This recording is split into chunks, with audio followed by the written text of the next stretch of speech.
मशरिक़ वस्ता से एक और बड़ी खबर,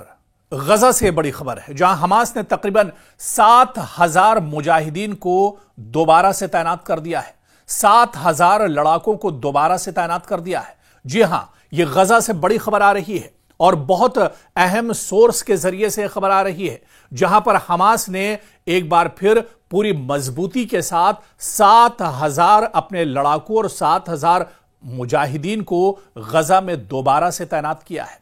मकामी जराये के मुताबिक इसका मकसद इन इलाकों पर दोबारा कंट्रोल हासिल करना है, जहां हाल ही में इजरायली फौज ने पीछे हटना शुरू कर दिया है।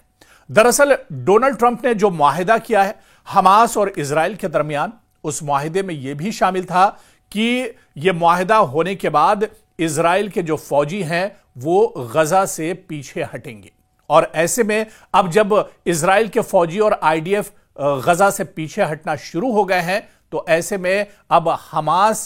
पूरे तौर से गजा पर कंट्रोल करना शुरू कर रहा है। और ऐसे में हमास ने अपने जो जंगजू हैं, उसके जो मुजाहिदीन हैं, उनमें तकरीबन 7,000 मुजाहिदीन को एक बार फिर से गजा में उतारना शुरू कर दिया है और इन्हें तैनात करना शुरू कर दिया है। इसी के साथ हमास ने 5 नए गवर्नर्स भी मुकर्रर किए हैं, जो सभी फौजी पस मंजर रखते हैं। इनमें से कुछ पहले हमास के अस्करी विंग में ब्रिगेड की क़यादत कर चुके हैं। और खबरों के मुताबिक हमास ने यह हुक्म फोन कॉल्स और टेक्स्ट मैसेजेस के जरिए दिया है। पैगाम में कहा गया है कि इसका मकसद गजा को मुजरिमों और इजराइल के हामियों से पाक करना है। लड़ाकों को 24 घंटों के अंदर रिपोर्ट करने को कहा गया है। गजा से मौसूल रिपोर्ट्स के मुताबिक हमास के मुसल्लह दस्ते कई इलाकों में पहले ही तैनात हो चुके हैं, कुछ सिविलियन कपड़ों में और कुछ गजा पुलिस की नीली वर्दी में भी नजर आ रहे हैं। गजा शहर के सुबरा इलाके में कशीदगी उस वक्त तेजी से बढ़ गई जब हमास के खुसूसी दस्ते के 2 अरकान को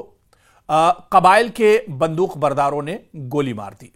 इनकी लाशें सड़क पर फेंक दी गईं, जिससे गुस्सा भड़क उठा और हमास की जानिब से बड़े पैमाने पर जवाबी कार्रवाई का खदशा बढ़ गया। इसके बाद हमास के अरकान ने इस बड़े इलाके को घेर लिया, जहां तकरीबन 300 बंदूक बरदार, मशीन गन और धमाका खेज मवाद से लैस छुपे हुए बताए जा रहे थे।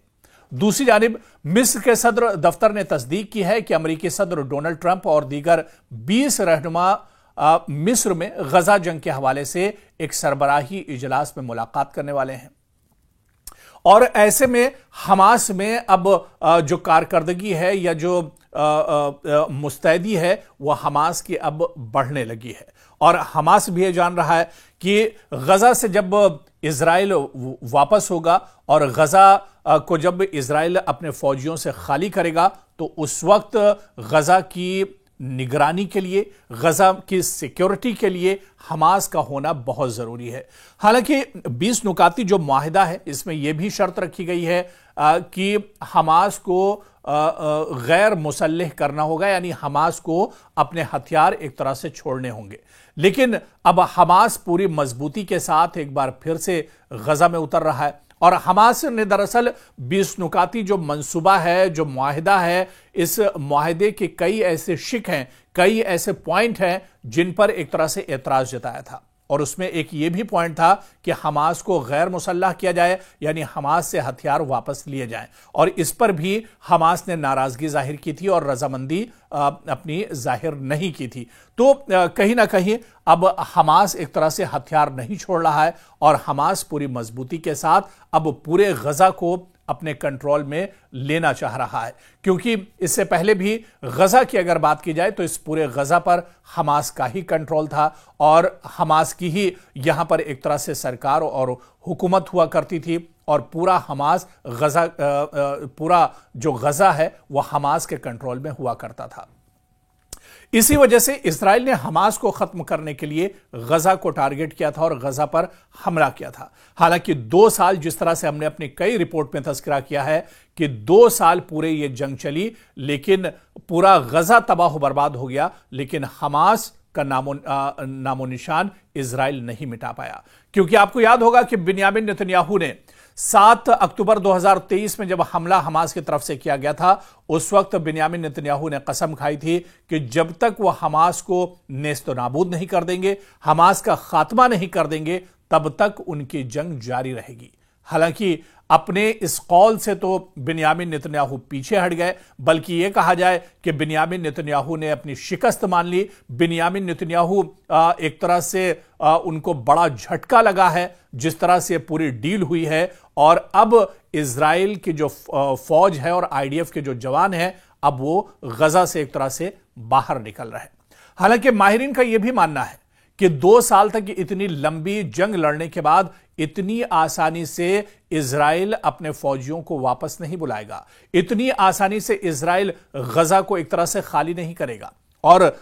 जो इस मंसूबे के बाद और इस मुआहिदे के बाद जो खबरें आ रही हैं, इससे भी यही जाहिर होता है, क्योंकि 2 दिन पहले एक खबर आई और इस मुआहिदे के बाद यह खबर आई है कि गजा के अंदर लगातार इजराइल हमले कर रहा है। और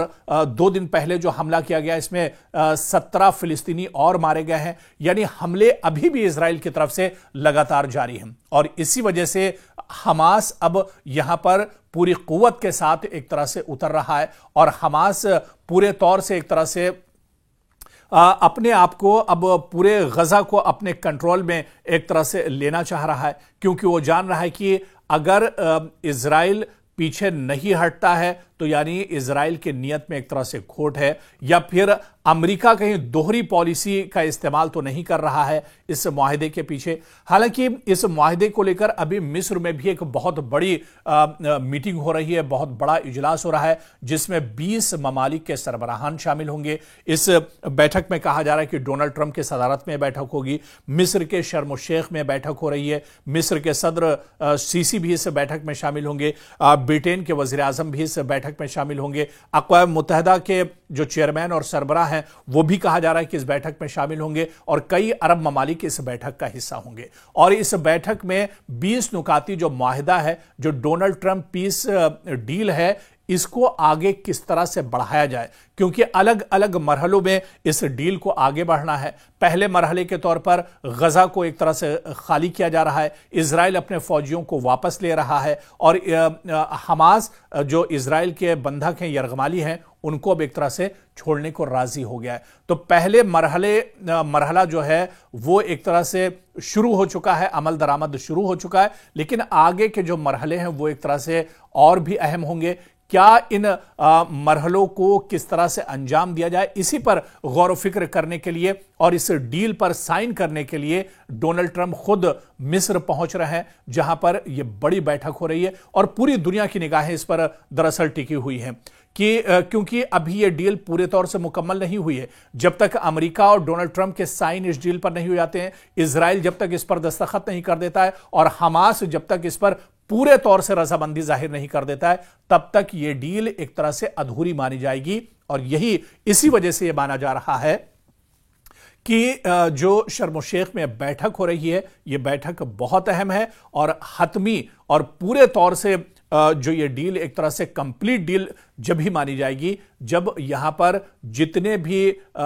इसके फरीकैन हैं वो सब एक मेज पर बैठेंगे, सभी रजामंदी जाहिर करेंगे, तभी एक तरह से ये डील मजबूत होगी और ये डील एक तरह से पायदार होगी। तो ऐसे में शर्म शेख की इस बैठक से क्या कुछ निकल कर आता है, यह देखना भी बहुत अहम होगा।